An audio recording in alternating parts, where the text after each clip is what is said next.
Bismillahirrahmanirrahim. Ada aturan dalam ilmu hadis. Jadi di antara aturannya itu sebuah riwayat itu menjadi kuat meskipun asal usulnya riwayat yang lemah kalau menjadi perilaku sosial.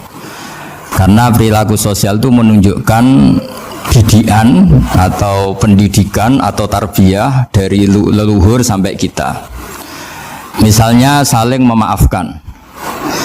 Itu hadis tentang persisnya saling memaafkan mungkin banyak yang masalah ketika teksnya ada yang sampai menyebut fatasofaha salaman. Bisa orang berdebat hukumnya salaman kayak apa, apalagi musim sekarang.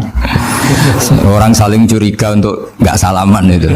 Tapi apapun itu perdebatan dalam persisnya teks, jika diperkuat oleh perilaku sosial, maka hadis itu menguat menjadi baik. Saya mulai dari status kehambaan. Memang untuk menjadi ahli surga itu kita tidak boleh menandingi Tuhan, menandingi kekuasaan Allah. Sehingga syarat dasar masuk surga itu harus abdullah. Kita berstatus hambanya Allah. Disebut fadkhuli fi ibadi. Masuklah dulu sebagai hambaku. Jadi kita berstatus sebagai hambanya. Baru setelah layak jadi hambanya, baru wadkhuli jannati. Baru berstatus layak sebagai ahli surga. Jadi status kehambaan ini kita mantapkan dulu. Jangan ada status lain kita di depan Allah kecuali status kehambaan. Saya punya analogi dan itu saya ulang-ulang karena di antara ciri Quran itu mengulang-ulang sesuatu yang harus jadi pegangan. Saya ulang lagi, di antara ciri Quran itu mengulang-ulang sesuatu yang jadi pegangan. Jika kita belajar ilmu fisika atau ilmu apa saja, maka kita akan bicara materi sesuai statusnya. Jadi kita harus latihan untuk iman kepada Allah. Saya tanpa mengurangi rasa hormat, saya memberi contoh begini. Ini jam, materinya dari besi. Ini kertas, materinya ya kertas. Tentu secara fisik, orang akan bilang jam ini lebih kuat timbang kertas. Dan itu pasti dibenarkan dari segi materi. Tapi kalau Anda beragama dan Anda tahu bahwa pengendali alam raya ini Allah Ta'ala, maka kamu akan bilang, terserah Gus Baha gitu. Bisa saja jam ini saya punya niat saya hancurkan, kertas yang lemah ini saya simpan. Sehingga jam tangan ini 5 menit lagi saya hancurkan sehingga benar-benar rusak. Sementara kertas ini saya simpan sampai bertahun-tahun awet. Nah, kira-kira seperti itulah ilmu manusia. Sesuatu yang kita sangka kuat, ternyata Allah punya rencana menghancurkan itu. Dan yang kita sangka lemah, ternyata Allah punya rencana untuk mengabadikan itu. Nah, di sini pentingnya iman, lahu maqalidus samawati wal ard. Hanya Allah yang mengendalikan semua. Jadi jangan mentang-mentang kita punya ilmu bahwa materi besi itu lebih kuat timbang kertas, terus kita pastikan bahwa besi lebih awet ketimbang kertas. Kita sisakan satu keyakinan, terserah Allah, terserah pengendalinya. Nah itu agama. Bilang terserah pengendalinya itu agama. Nah kira-kira agama itu bukan anti ilmu, sehingga agama boleh kamu mengatakan besi ini lebih kuat ketimbang kertas. Tapi harus kamu tambahi dari segi materi. Tapi kalau dari segi pengendalinya, maka kita jawab terserah Allah Subhanahu wa Ta'ala. Nah ini di sini pentingnya beragama. Jadi yang disebut di surat Yasin misalnya Allah itu siapa? Biyadihi malakutu kulli, yang dalam kendalinya itu semuanya di alam raya ini. Sehingga di kehidupan nyata juga sama. Ada orang yang nekuni ilmu ekonomi tapi miskinnya Masya Allah. Ada yang gobloknya Masya Allah tapi kaya. Ada kiai yang punya doa banyak hidupnya biasa, yang nggak punya doa kaya. Itu saya pernah baca di sebuah hadis qudsi. Ada riwayat begini, Nabi Musa ketemu Allah ditanya, limadha, kata Allah, kenapa saya memberi rezeki orang yang bodoh? Ahmak itu orang yang bodoh sekali. Kadang tak ciptakan dia jadi orang kaya, dan yang pintar ekonomi kadang tak ciptakan jadi orang miskin. Si Nabi ini tanya, kenapa ya Allah? Supaya dia tahu yang mengendalikan rezeki itu saya, bukan ilmunya dia kan. Jadi banyak orang, misalnya kita yang pinter dipekerjakan orang yang nggak pinter, yang punya pabrik tidak pinter mengerjakan orang yang pinter. Ya kira-kira agama itu seperti itu. Sehingga dalam kitab beragama itu yang paling ditekankan itu tawaduk. Tawaduk itu merasa sopan atau memang sopan betul. Kalau dalam Ihya disebut, sekiranya Anda tidak bisa tawaduk secara rasa, tawaduklah secara ilmu. Saya ulang lagi ya, sekiranya Anda tidak bisa tawaduk secara rasa, tawaduklah secara apa? Ilmu. Karena ilmu itu akan abadi. Saya beri contoh begini, saya ini kan misalnya kiai di kampung saya atau di kecamatan saya mungkin bisa merasa hebat karena saya tokoh di sini. Tapi pastikan sebelum ada saya yang bernama Baha ini, agama sudah jalan. Dan di daerah lain yang nggak kenal saya juga agama sudah jalan. Betapa tidak pentingnya saya di kawasan-kawasan yang nggak butuh saya atau di era yang sebelum ada saya. Nah, dengan ilmu seperti itu orang pasti tawaduk karena dia tahu daerah yang nggak ada saya ternyata ya ada masjid, ada agama. Periode yang sebelum ada saya juga agama jalan. Sehingga kita tidak kumo luhur, wah kalau nggak ada saya agama nggak jalan. Zaman Wali Songo tidak ada saya agama ya jalan. Ekonomi juga gitu.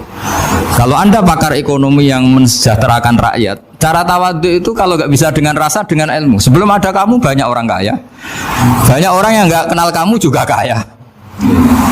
Banyak periode yang saat itu udah ada Anda juga kaya. Berarti Anda ini tidak siapa-siapa. Nah, kalau kita tidak bisa tawaduk secara rasa, tawaduklah secara ilmu. Ikhlas juga gitu. Saya sering ngajarkan ikhlas di beberapa kesempatan ngaji. Kalau Anda tidak bisa ikhlas secara rasa, ikhlaslah secara ilmu. Pasti bisa, bukan mungkin bisa, pasti bisa. Secara ilmu. Makanya di Quran disebut fa'lam annahu la ilaha illallah. Ilmu, fa'lam itu dari kata ilmu. Saya beri contoh, saya mulai kecil sampai sekarang saya sekitar umur 50 tahun. Mulai kecil sampai sekarang itu ya bilang kalau kertas ini putih. Itu ya ada yang gaji, ada yang bayar. Tapi saya selalu bilang kertas ini putih. Yang hitam ya saya katakan hitam, yang merah saya katakan merah. Kenapa? Karena itu fakta. Saya ulang lagi, karena itu fakta. Sehingga saya untuk mengatakan putih tidak perlu ada yang bayar.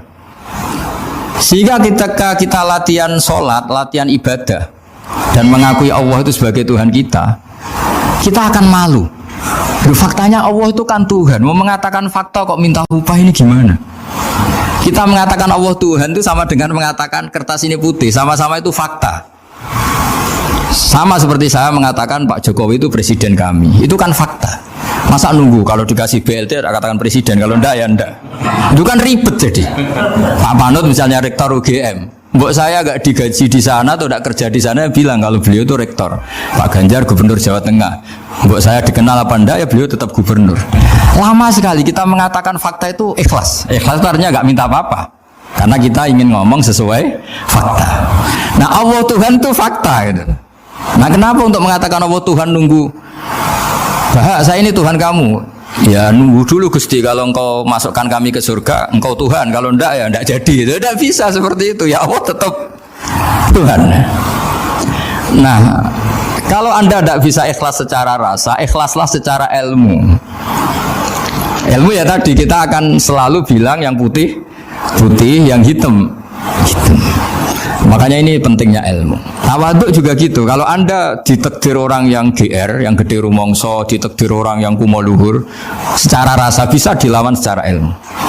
Ada periode di mana sebelum ada kita yang kaya ya banyak, yang dapat hidayat ya banyak, yang terpelajar ya banyak. Ada daerah yang nggak kenal kita, nyatanya pendidikan di situ jalan, sistem sosial baik. Betapa tidak pentingnya kita.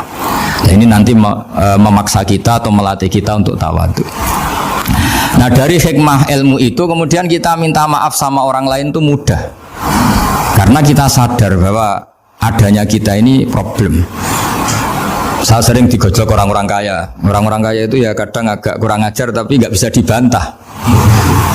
Begini, pernah tanya saya gini, Gus, saya ini punya mobil mahal, harganya 2 miliar. Kayaknya yang berak pakai jalan raya saya kan. Kok bisa bayarnya pajak saya mahal? Sehingga kayaknya paling pantas saya. Yang naik ontel itu kan nggak bayar pajak, harusnya nggak boleh pakai jalan gitu sih. Terus saya bilang, mbah-mbahnya yang naik ontel itu pejuang, bapak kamu enggak, kata saya. Kamu nggak warisnya, kata saya. Artinya ada teori dalam kitab hikam itu kitab tasawuf dalam pesantren. itu kebaikan saja di soal. Di antaranya itu manusia itu siapa? Manusia itu mangkanat mahasinuhu masawiyah, fakih fala takunu masawihi masawiyah. Manusia itu orang yang saat baik saja ada salahnya, apalagi pas salah. Makanya saya pernah diskusi sama kiai besar, guyonan sama saya. Kita kalau kiai besar sebaiknya kalau diundang di musala kecil datang apa enggak? Kata kiai yang satu, jangan datang Gus, itu jatahnya kiai kecil. Terus kata yang satu, datang Gus sebagai bukti tawaduk bahwa kita kiai besar pun mau diundang yang kecil. Akhirnya kita ini ya kadang datang kadang enggak, karena kadang kita enggak datang supaya jatah rezeki kiai kecil enggak terambil. Kadang ya mau datang supaya dikira tawaduk. Makanya kalau seorang profesor sering terubah di bawah itu ya kasihan yang S1, SPDI itu kan nanti enggak jadi bintang kalau profesornya sering turun. Kalah terus itu. Jadi kadang-kadang itu orang itu harus berpikir secara ilmu, jangan rasa terus. Jadi itu ilmu. Jadi semua yang kebaikan yang kita lakukan itu secara ilmiah bisa diperdebatkan. Ada orang senang ngomong serius supaya bangsa ini maju. Tapi bapak saya itu pesan saya, kamu kalau ngiyai itu jangan sering ngomong serius kan. Masyarakat sudah capek mikir utang, mikir keluarga. Udah gitu sowan kiai dijak ngomong serius lagi nanti capek kan. Sehingga kiai dulu tuh kalau ketemu orang ya guyon terus. Karena tahu masyarakat sudah capek. Sudah banyak yang takut tanggal kredit gitu.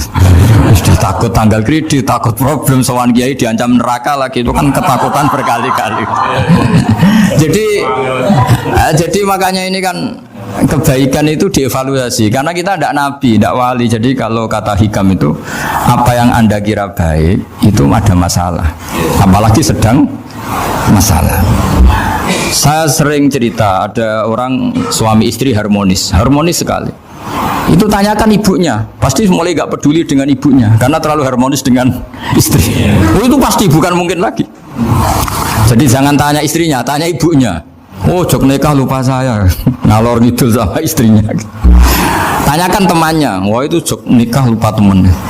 Tapi yang baik sama teman, tanyakan istrinya, jatah belanja untuk ngopi. Ya begitu terus itu. Jadi siklus sosial itu.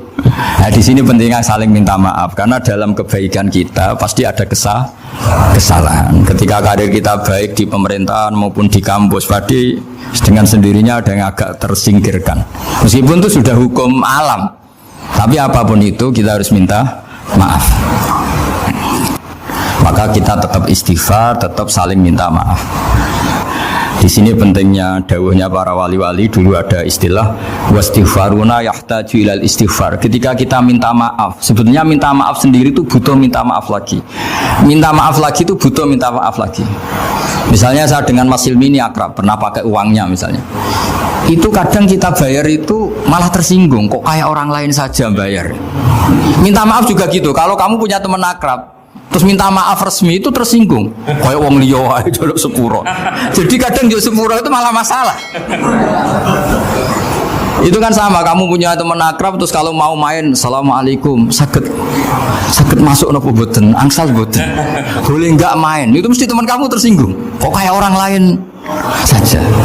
Artinya ketika Anda merasa benar karena protokoler ketika masuk ke teman, ternyata itu salah. Teman kamu maunya enggak protokoler karena sudah akrab. Tapi ketika kita merasa akrab, ternyata selonang-selonang dianggap problem, kita tidak pernah tahu. Nah di sini kata ulama-ulama, minta ampun itu kebutuhan manusia karena dalam kebaikan kita pasti ada kesalahan. Makanya disebut wastighfaruna yahtaju ilal istighfar. Kita selalu diajari Rabbana dzalamna anfusana, ya Allah kita ini selalu mendolimi diri kita sendiri. Jadi saat kita baik pun ada unsur kesalahan. Itu tadi, kalau Anda jadi orang pasti ada yang termahjubkan.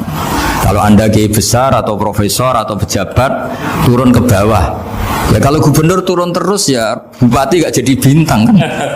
Kalau saya kiai besar misalnya turun terus ya kiai kampung itu ya kasihan. Saya pernah diundang Manakipan tidak datang itu kiai kecil bilang matur nuwun Gus gak teko, aduh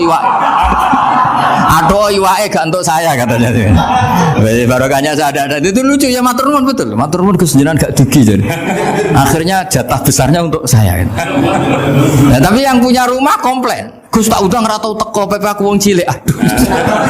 Nah, ini saya harus mendahulukan versi Soibul Bait yang punya rumah apa versi Kiai yang termahjubkan. Artinya pilihan apapun saya harus istighfar karena ada saja unsur salahnya. Saya kira demikian dan mohon maaf. Assalamualaikum warahmatullahi wabarakatuh.